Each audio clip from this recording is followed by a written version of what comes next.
tidak lepas dari faham sayap kiri yang dianut Ultras Marseille. Ideologi itulah yang mendasari persahabatan dengan Ultras AEK Athina dan Livorno. Faham itu dianut atas latar belakang multikulturalisme di Marseille. Maka tidak heran terjadi kesenjangan politik dan persaingan yang berlangsung dengan Ultras PSG bernama Club of Boulogne.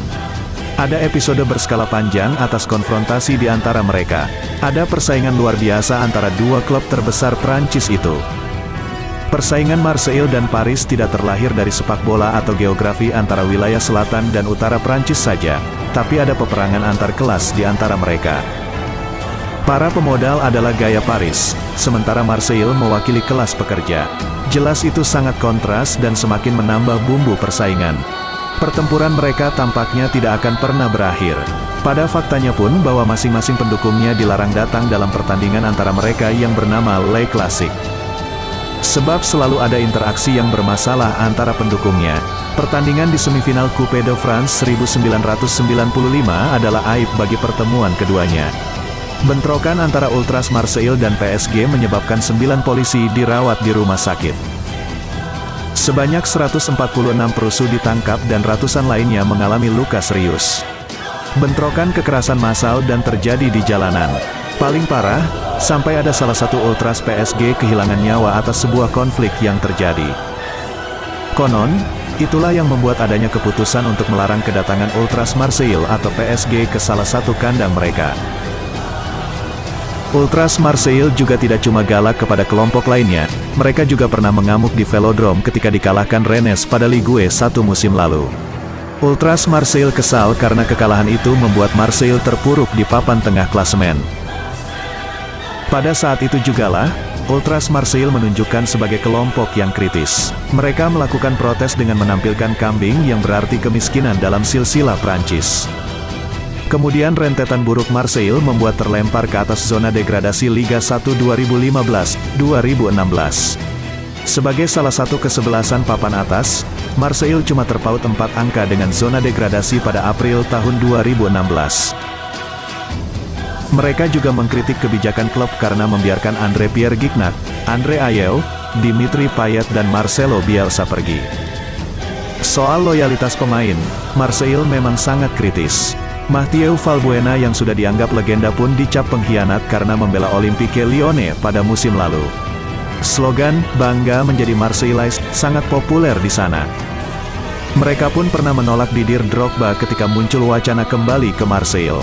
Spanduk protes pun diutarakan Ultras Marseille yang bertulis, "Drogba, berhenti mencintai Marseille. Berhenti mengasihi diri Anda dan kembalilah ke Tiongkok." Tapi aksi kritis Marseille itulah yang membuat Eric Cantona jatuh cinta kepada mereka. Selain ia dibesarkan di salah satu desa di kota tersebut, Ultras Marseille berperan penting ketika pemberontakan atas hierarki klub yang penuh korupsi pada 1980-an. Di tribun Virage Noir de Prety, terdapat beberapa kelompok Ultras Marseille bernama Yanke Nord Marseille, Marseille Trop Puissant, Fanatics dan Doges. Di kurva utara itulah mereka bersebelahan dengan supporter tamu. Sementara di kurva selatan ditempati berbagai kelompok Ultras Marseille bernama Amis de IOM, Komando Ultra 84 dan Southwinner.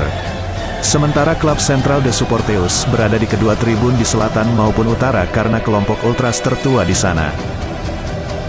Tapi yang jelas kombinasi dukungan kedua tribun itu menciptakan suara seperti crescendo yang melebihi dukungan supporter Prancis lainnya. Apalagi uniknya, Ultras Marseille agak berbeda dengan Ultras lainnya yang sering berkonfrontasi dengan pihak klub. Kendati tidak jarang adanya situasi panas di antara mereka, hubungan Ultras Marseille dengan klub cukup positif. Pihak klub pernah memberikan rasa terima kasih pada 2007 dengan menggunakan seragam oranye untuk merayakan 20 tahun keberadaan Southwinner. Hal itu tidak lepas dari buah jeruk sebagai lambang Southwinners. Selain itu, pilihan warna diduga berasal dari aksi demonstrasi anti-fasis yang diinisiasi Ultras Marseille ketika melawan PSG pada 1989. Begitupun pada 2010 Marseille memakai warna merah kuning hijau yang mewakili benua Afrika. Warna itu mewakili simbolisasi Ultras sayap kiri di Marseille bernama Marseille Trop Puissant. Bahkan seluruh Ultras Marseille mendapatkan hak istimewa untuk mengawasi penjualan tiket velodrome. Walau untuk hal itu terkadang merugikan pendapatan klubnya, tapi di luar kendala itu, peraturan tersebut jarang terjadi di dalam sepak bola Eropa. Dan yang jelas, campuran budaya dan latar belakang antara penduduk Marseille yang dikombinasikan dengan karakteristik kotanya membuat mereka diposisikan secara unik.